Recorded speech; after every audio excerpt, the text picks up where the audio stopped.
Hi friends, welcome to my YouTube channel. నేను మీ మైరా. అదే నీవు అదే నేను పార్ట్ 85. పర్ణికలో వచ్చిన చిన్న కలవరపాటును కూడా భరించలేక వేగంగా వెళ్ళి గట్టిగా కౌగిలించుకొని, నేనేమా భయపడకు, నీకోసం వచ్చాను అన్నాడు. మాట నమ్మకం లేకపోయినా తపస్వి స్పర్శ నిజంగా వచ్చాడని చుట్టూ చేతులు వేసేసింది. నువ్వు రేపు ఉదయం టూర్కి వెళ్ళాలి కదా, టైం లేదు. ఎప్పుడు వచ్చావు? ఎంతసేపు అయింది వచ్చి? నన్నెందుకు లేపలేదు అంది కాస్త మత్తుగా. నిన్ను చూడకుండా నీ సెండాఫ్ అందుకోకుండా వెళ్ళాలని అనిపించలేదు అని మెడవంపులో మొహాన్ని దాచుకొని చిన్న లవ్ బైట్ ఇచ్చాడు. ఆచ్ అని చిన్నగా తడుముకొని నవ్వుకుంది పర్ణిక. తపస్వి అలా మొహం దాచుకోవడంలోనే తన ప్రజెన్స్ని చాలా కోరుకుంటున్నాడని అనిపించి చేత్తో అలాగే తపస్వి తలని తన వైపు నొక్కిపట్టింది. దాదాపుగా తన చెంపని రాసుకుంటున్నట్టుగా అతని కరుకు చెంప తగలగానే మత్తైన బాడీ స్ప్రే పరిమళం వింతగా చుట్టేసింది పర్ణికని. టైం లేదురా, తొందరగా వెళ్ళిపోవాలి. నాకు మళ్ళీ మళ్ళీ గుర్తొచ్చేలా సెండాఫ్ ఇవ్వవా అని అడిగాడు. తపస్వి అలా అడుగుతుంటే చిన్నపిల్లలు చాక్లెట్ కావాలని మారాన్ చేస్తున్నట్టు అనిపించింది. చెవికి దగ్గరగా వినపడుతున్న తపస్వి మాటలు మాటే మంత్రం అన్నట్టు సూటిగా మెదడుకు చేరాయి. ఊపిరి గిలిగింతలు పెట్టింది. ఉన్న కాస్త టైం తన కోసం పరుగులు పెట్టి వచ్చాడు. నన్ను చేరుకోవాలని ఎంత ఆరాటంగా వచ్చాడో అని ఒక మంచి ఫీల్ కలిగింది పర్ణికలో. ఇక్కడ ఉండగానే కాదు, వెళ్ళిపోయాక కూడా ఈ క్షణాల్ని ఇద్దరం మర్చిపోకుండా ఎప్పటికీ గుర్తుపెట్టుకోవాలి అని ఇంతలోనే చిలిపితనం పరవళ్ళు తొక్కింది పర్ణికలో. సరే అయితే నీ భాషలోనే సెండాఫ్ ఇస్తాను, ఓకేనా అంది. అర్థం కానట్టు చూశాడు తపస్వి. ప్లీజ్ క్లోజ్ యువర్ ఐస్ అని అంటూనే తానే తపస్వి కళ్ళని అరచేత్తో మూసింది. బుద్ధిగా కళ్ళు మూసుకున్నాడు, తాయిలం అందుకోవడానికి అన్నట్టు. రెండు చేతులు తపస్వి మెడ చుట్టూ వేసి తలని వంచి నుదుటి మీద ముద్దు పెట్టి, నువ్వు ఫస్ట్ గ్రౌండ్లోకి వెళ్తున్నప్పుడు ఇది ఎంట్రీ ముద్దు అనుకో అంది చెవిలో విస్పరింగ్లా. పర్ణిక ఏం చెప్తుందో తపస్వికి చేరేలోపే చెంపల మీద పెదవుల్ని గట్టిగా చప్పుడొచ్చేలా ముద్దిచ్చి, ఇది సింగిల్ రన్ కిస్ అంది. అక్కడ నుంచి అస్సలు దూరం జరగకుండా పెదవుల్ని అలాగే మెల్లగా జరుపుతూ రెండు కళ్ళ మీద సుతారంగా పెదవులానించి, నువ్వు చేసే 2 రన్స్కి నేనిచ్చే బహుమతి ఇది. తపస్వికి పరి ఇంటెన్షన్ అర్థమై ఉత్సాహంగా చెప్పు చెప్పు బాగుంది అన్నాడు. ఒళ్ళంతా తేలికైపోయి ఎక్కడికో వెళ్ళిపోతున్న భావన కలిగింది తపస్వికి. ఆ క్షణం నిజంగా గ్రౌండ్లోనే ఉన్నట్టు ఫీల్ అయ్యాడు. తపస్విని అలాగే తీసుకొచ్చి మంచం మీద కూర్చోబెట్టింది. దూరం జరగకుండా తపస్వి ఒళ్ళో కూర్చుంది. మరి 4 రన్స్ చేస్తే అన్నాడు మొహమంతా నవ్వు చేసుకుని. కళ్ళు మాత్రం విప్పలేదు. పర్ణిక పెదవులు ముందు సున్నితంగా తపస్వి పెదవుల్ని అందుకున్నాయి.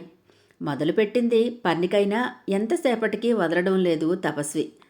పర్ణిక చిన్నగా ఆహా కాదు కొంచెం కాటుగానే చిరుపంటి గుర్తుని కానుకగా అద్దింది. దానితో అంటూ వదిలేసి చేత్తో పెదవిని అద్దుకున్నాడు. కళ్ళు విప్పి చూసుకుంటే చేతికి చిన్నగా ఎర్రని రక్తపు గుర్తు అంటుకుంది. అయిందా అబ్బాయి గారి పని? ఇది ఎందుకో తెలుసా? ముద్దుల మాయలో పడకుండా, చుట్టూ ఉన్నవాళ్ళు చీరప్ చేస్తుంటే గర్వానికి పోకుండా నిన్ను నువ్వు కంట్రోల్ చేసుకోవటానికి ఈ పంటి గుర్తు. ఒక్కసారి నాలికను పెదవులతో తడుపుకుంటే చురుక్కుమంటుంది. అప్పుడు నిన్ను నువ్వు కంట్రోల్ చేసుకుని ముందుకు వెళ్ళాలి, అర్థమైందా అంది. అన్నాడు చిన్నపిల్లాడు అలిగినట్టుగా. అంతలోనే ఒక చిలిపి ఆలోచన మొదలైంది తపస్సులో కూడా. ఓకే, ఇంతవరకు బాగుంది, మరి నేను 6 కొడితే అన్నాడు. ఈసారి ఏం బహుమతి ఇస్తుందో అని ఆశగా ఊహించలేకపోతున్నాడు. మంచం మీద కూర్చున్న తపస్వి తల కరెక్ట్గా పర్ణిక గుండెలకి దగ్గరగా ఉంది. చప్పున తపస్వి మొహాన్ని 2 చేతులతో పట్టుకొని ప్రేమగా మెత్తగా గుండెలకి గట్టిగా హత్తుకుంది. క్షణకాలం పాటు ఆ మెత్తని అందాలకు ముగ్ధుడై ఎక్కడ అవకాశం చేజారిపోతుందో అని నడుం చుట్టూ గట్టిగా చేతులు వేసి మొహాన్ని ఆత్రంగా పసిడి కొండలకు రుద్దుకున్నాడు. తపస్వి మీసాల తాకిడి తగిలి కందిపోతున్నా పట్టించుకోలేదు పర్ణిక.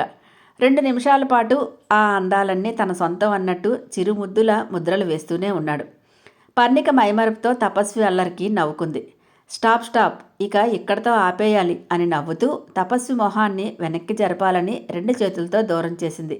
ప్లీజ్ నేను 6లే కొడతాను, 4 రన్స్ కూడా వద్దు అన్నాడు ముద్దుగా. పర్ణిక కళ్ళల్లో నవ్వు చిందులేసింది. అబ్బాయి గారికి ఇవన్నీ నేను ఇచ్చే అడ్వాన్సులు మాత్రమే, ముందే వాడేసుకుంటే ఎలా అంది. అవునా, సరే అయితే మరి నేను హాఫ్ సెంచరీ చేస్తే నువ్వేమిస్తావు డౌట్గా అడిగాడు. పర్ణిక ఇక ఆలోచించలేదు. ఇప్పుడు ఏదైతే ప్యాకింగ్లో ఉన్నాయో వాటితో ఓపెన్లో ఆడుకునే అవకాశం నీ ముందుంటుంది, అప్పుడు నీ ఇష్టం అంది సంకోచం లేకుండా. తపస్వి మొహంలో చెప్పలేనంత సంతృప్తి, ఆశ కనిపించింది. మరి నేను సెంచరీ కొడితే అని పర్ణిక మొహం చూస్తూ అడగటానికి సంకోచించి గుండెల్లో తలదాచుకుని హత్తుకుని అడిగాడు.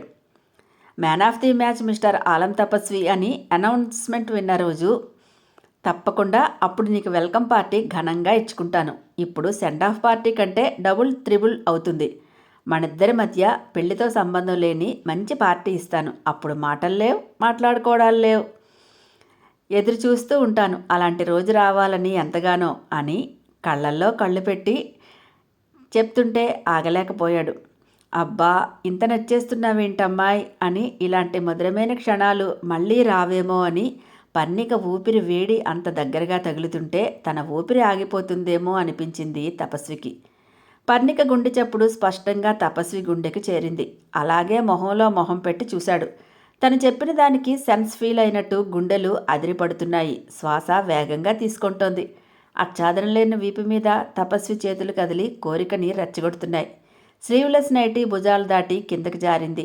తపస్వి చూపులు తన గుండెల మీద తారాట్లాడటం గమనించి చటుక్కున లేచి నిలబడి వెనక్కి తిరిగింది. అది గమనించిన తపస్వి లేచి పర్ణిక చేతులు పట్టుకున్నాడు. పర్ణిక వెనక్కి తిరగలేదు.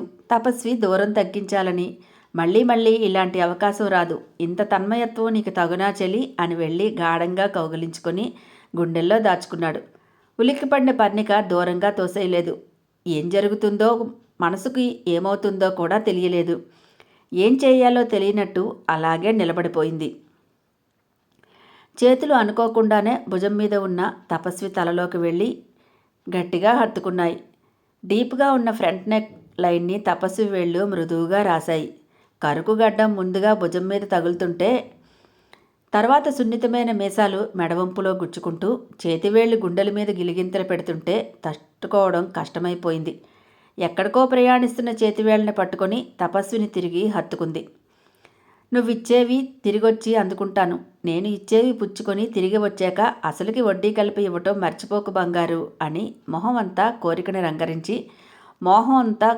రంగరించి ముద్దులు పెట్టాడు తపస్వి. తెల్లగా ఉండే బుగ్గలు ఎర్రబారాయి.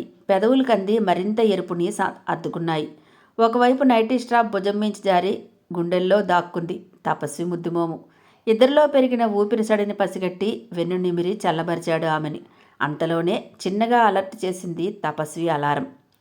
కపిల, వాడు ఎక్కడికి వెళ్ళాడు అంత హడావిడిగా అని అడిగింది కావేరి. ఏమో ఆంటీ, నాకు చెప్పలేదు. చిన్న పని ఉంది, జాగ్రత్త అన్నాడు అంతే. అయినా వచ్చేస్తాడులేండి, రేపు మార్నింగ్ బయలుదేరాలి కదా అంది కపిల. దగ్గరుండి కావేరికి భోజనం పెట్టి మెడిసిన్స్ వేసి తపస్వి కోసం ఎదురుచూస్తోంది. ఇద్దరిలో పెరిగిన ఊపిరిసడిని పసిగట్టి వెన్ను నిమిరి చల్లబరిచాడు తపస్వి. తపస్వి అలారం అలర్ట్ చేయడంతోనే కళ్ళు మూసుకొని తనని తాను నిలవరించుకున్నాడు. లాంగ్ బ్రీత్ తీసుకొని 1, 2, 3 అని తనని తాను అదుపు చేసుకున్నాడు. ప్రణయావేశంలో అలసిన పర్ణికని 2 చేతుల్లోకి తీసుకుని మంచం మీదకు చేర్చాడు. చెదిరిన జుట్టు సర్దాడు. నైటీ స్ట్రిప్ని భుజం మీదకు జరిపాడు. నుదుటి మీద ప్రేమగా ముద్దిచ్చి గాఢంగా గుండెల్లో తలదాచుకున్నాడు. కాసేపటికి ఇద్దరూ మామూలైపోయారు. సారీ మనస్ఫూర్తిగా తపస్సు తల నిమురుతూ షర్టులేని తపస్వి బాడీని చూస్తూ సిగ్గు లేకుండా ఒప్పేసుకుంది పర్ణిక. వెళ్లే ముందు నీకు బాగా సెండ్ ఆఫ్ ఇవ్వాలని అనుకున్నాను, కానీ నిన్ను టెన్షన్ పెడతానని అనుకోలేదు అంది గిల్టీ ఫీల్తో. ఇట్స్ ఓకే వైఫీ, నేనేం టెన్షన్ పడలేదు. నాకు ఈ సెండ్ ఆఫ్ చాలా చాలా నచ్చేసింది అన్నాడు. హా, ఈ వైఫీ ఏంటి అంది అయోమయంగా. ఇదా, నిన్ను ఎలాగా వైఫ్ను చేసుకుంటానంటే వద్దంటున్నావు నువ్వు, అందుకే అలా పిలుస్తున్నా అన్నాడు. నిన్ను చూడాలని మనసు తెగ కొట్టుకుంది. ఒక్కసారి నిన్ను చూసి వెళ్ళిపోవాలని తప్పించాను పరి. ఇప్పుడు కదా మైండ్ అంతా చాలా ప్రశాంతంగా ఉంది. తిరిగి వచ్చే వరకు ఈ ఫీల్ని ఇలాగే చాలా జాగ్రత్తగా దాచుకుంటాను. అవసరమైనప్పుడు ఇది నాకు ఎనర్జీ బూస్ట్లా ఉపయోగపడుతుంది. థ్యాంక్ యూ సో మచ్ అని ఇంకాస్త గట్టిగా హత్తుకొని ప్రేమగా ముద్దిచ్చాడు. లేచి కూర్చొని పర్ణిక 2 చేతులు పట్టుకుని వెళ్ళిపోవాలరా, టైం అవుతోంది అన్నాడు మెల్లగా. నేను వస్తాను ఎయిర్పోర్ట్ వరకు అంది. వద్దు, ఇప్పుడు ఏ ప్రాబ్లం ఫేస్ చేయాలని నాకు లేదు. నువ్వు హ్యాపీగా ఇంట్లోనే ఉండు. ఇదే హ్యాపీ మూడ్లో నేను బయలుదేరిపోతున్నా అని లేచాడు. పర్ణిక నైటీ సర్దుకొని లేచి దూరంగా పడిన తపస్వి టీషర్టు అందించింది. అందుకోకుండా తల వంచి నిలబడ్డాడు. మురిపెంగా తనే తొడిగింది నవ్వుతూ. తపస్వి, మనం ఏది వద్దనుకుంటే అదే జరుగుతుంది అంటారు. గ్రౌండ్లో అభి నువ్వు ఒకరికొకరు ఎదురుపడినా జాగ్రత్త, అనవసరంగా గొడవ పడద్దు హెచ్చరిస్తున్నట్టుగా చెప్పింది. వెళ్ళిపోతున్నవాడు కాస్త వెనక్కి వచ్చి మరోసారి కౌగిలించుకొని, ఇప్పటి వరకు ఈ వైపు నేను ఆలోచించలేదు. జాగ్రత్తగా ఉంటాను. రేపటి నుంచి నేను నీకు రోజు ఫోన్ చేయలేకపోవచ్చు.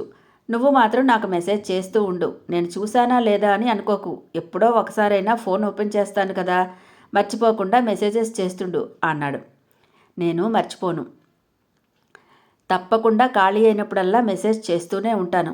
నీకు ఏ మాత్రం ఫ్రీ టైం దొరికినా ఎప్పుడైనా ఓకే అని ఒక చిన్న సింబల్ కోసమైనా వెయిట్ చేస్తూ ఉంటాను అంది మనస్ఫూర్తిగా. అసలు వదిలి వెళ్ళాలని లేదు తెలుసా, కానీ వెళ్ళక తప్పదు అన్నాడు వెళ్తూ మళ్ళీ వెనక్కి వచ్చి.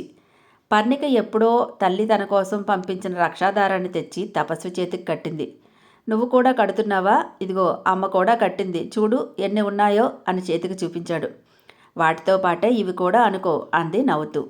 ఒకసారి పెదవులతో పెదవులపై గట్టిగా అద్ది వెళ్ళొస్తానుమా అని వెనక్కి తిరిగి కూడా చూడకుండా వచ్చి కారులో కూర్చున్నాడు. తపస్వి కారు కనబడినంత వరకు టాటా చెప్తూనే ఉంది పర్ణిక. తెల్లవారుజాము 5 గంటలయ్యేసరికి తపస్వి ఇంటికి చేరుకున్నాడు.